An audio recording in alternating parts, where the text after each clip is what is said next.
Princess Leia hairdo on? Check.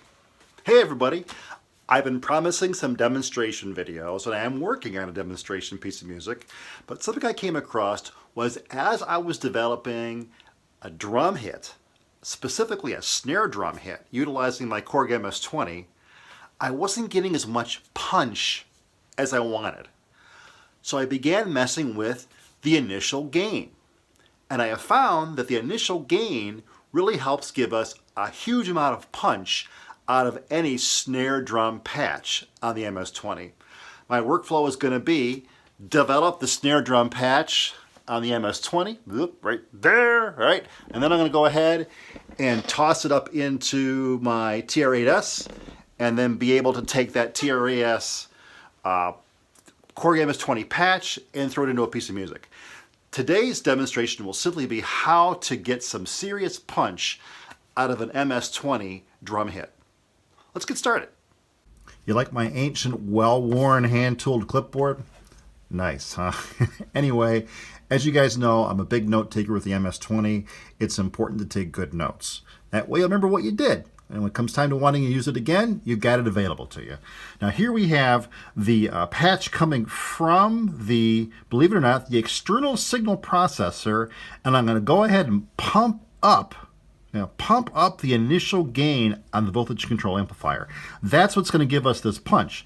And what drives that punch, believe it or not, is the square wave from the modulation generator. So as the square wave from the modulation generator is sending a signal through the external signal processor, I'm picking a signal level that gives it a nice timing and a nice punch up to give us that solid whack I want with a snare drum.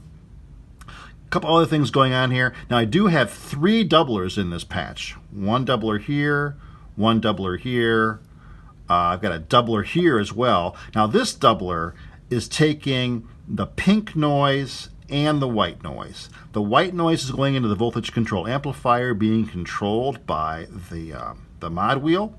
But I also have the pink noise coming on out, and I wanted some pink noise, and I'll demonstrate the difference. The pink noise, I had to have it modulated by my matriarch. So it comes out of the MS-20, dumps into the matriarch, and then I'm utilizing the utility in the matriarch back up into as a source to the voltage control amplifier too, to give it a little bit more depth, a little bit more color. Now you probably don't have a matriarch. You may have some other voltage control source with which you can modulate how much of the pink noise comes out. There just wasn't enough control capacity on the MS-20 to do that. But you may have some other variable resistor that will enable you to modulate or modify just how much pink noise comes out that gets dumped back up into voltage control amplifier too. Also EG1, that is a super important control here for how the sound develops. And then what we'll do is, as this modulation generator begins to kick off, you'll hear the snare drum begin. We can begin to mess a little bit with some important controls I have set up here on the panel, and then you'll be able to taste the snare drum hit that you want. All right, so let's begin.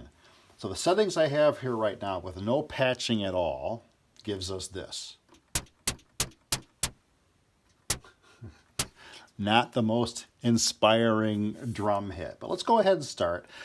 I'm going to set my panel down here best I can. Go ahead, sliding off. There it is. All right, let's see what we got here. First patch, we're going to take an envelope out and toss it up into the initial gain. Next thing I'm going to do is toss a doubler on here. Grab a doubler, not that doubler, this doubler here.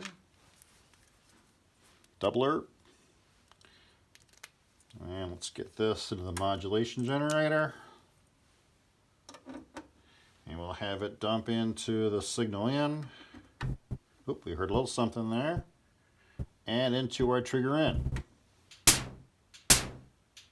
All right, sounding a little more like a drum. Let's go ahead and take the, let's see next here. Take the white noise out. That's going to go in with a doubler. And it's going to come out and go into my matriarch down here, which is a little, I'm not sure it's a little off scale there, but I'm going to toss that an input. All right. Let's take the output. There it is. And the input's going to come from the pink noise. Ooh, hear that? Let's go ahead now. And that EG1, we'll mess with that next. EG1 up into the high pass and low pass filter. So we grab a doubler.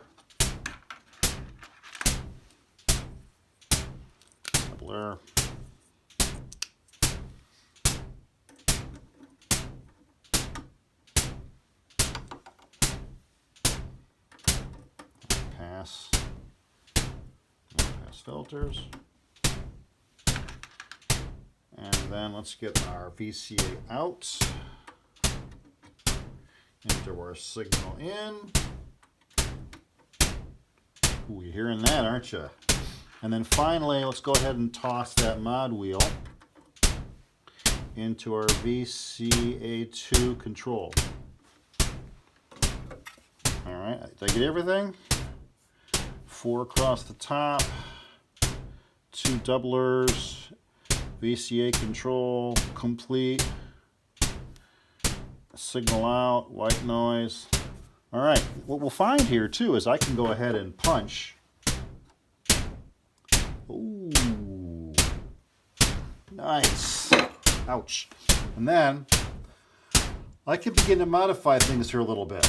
Now I've got this at for the voltage control low pass filter 4 plus or minus.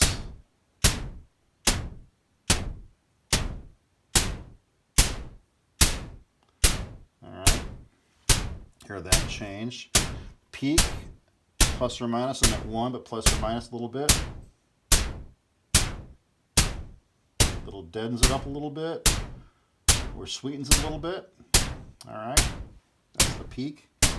I've got a little bit of modification on EG2 as well. I can modify that ever so slightly. I've got plus or minus, a little more, ooh, a little less. Not like that, but I kind of like, I'm up here around 2.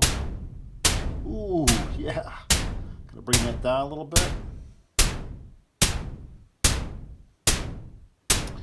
And then also the EG1, modification of the EG1 here as well. So we can actually take our hit down a little bit of a lighter hit.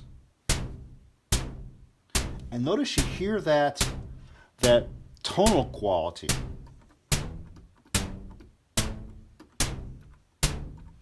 And when you hear a real snare drum, the snare drum head does have a tonal quality to it. Absolutely. When you hear a snare drum hit, a real live snare drum, it will have some tonal quality to it. Now you can play that a little bit. I can dial it in and up and down a little bit, pull it back so you don't hear it quite so much, or bring it right up. So I'm messing with VCO2 right now to sort of modify how much drum head tonal quality I'm going to have. But then I can also, where was I? I was on the release here, right? A little more. A little more release. Now if I want to hit this drum head a bit harder, let's go ahead and dig that mod wheel up. I'm really whacking the heck out of that snare drum, aren't I? Pretty cool, huh? So that's the patch. Now, if you didn't use the pink noise, you can pull the pink noise out. Pull the pink noise out, and yeah, you get some ability here as well. Absolutely. Turn up a little bit. But when I throw that pink noise in, yeah, a little bit more tonal quality, a little richer. It sounds to me more like a drum, like a snare drum. So that's the patch. Turn that off, drive us nuts.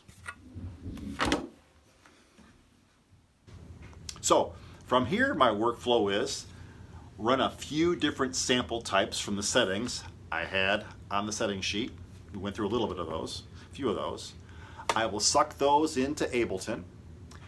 Then I'll have a series of drum hits, and they may sound slightly different because I'm going to have different settings, harder, softer, maybe a little different root sound, a little different root noise based on the keyboard selection. Like I said, all snare drums do have a root sound. If you listen closely to a real snare drum, there's a real root note that is associated with it.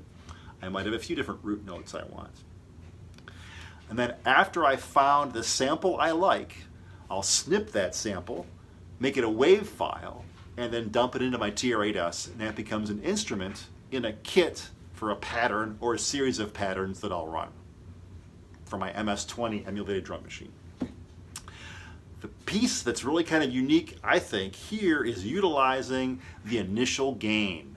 That initial gain is what gives us the punch. And there are different ways you can take advantage of the initial gain. I showed you using the initial gain based on the modulation generator, the square wave. You can also mess with the EG1 and have the EG1 give you that punch for initial gain. And then I utilize the button switch as the trigger, especially for the bass drum work I did. So that's what I got. Hopefully this is a helpful video to you. If this is the first time you stumbled across my series of vids, hey, subscribe to my channel, HA''DLBAH at YouTube. I'll be your first hit. If this made sense to you, fantastic. If you watched this video and said, what is going on with all those settings? If you're like a MS-20 newbie, then stop, zip on over to my YouTube channel, start with lecture 1 and go from there. So I wish you all a fantastic day, and we'll talk to you later.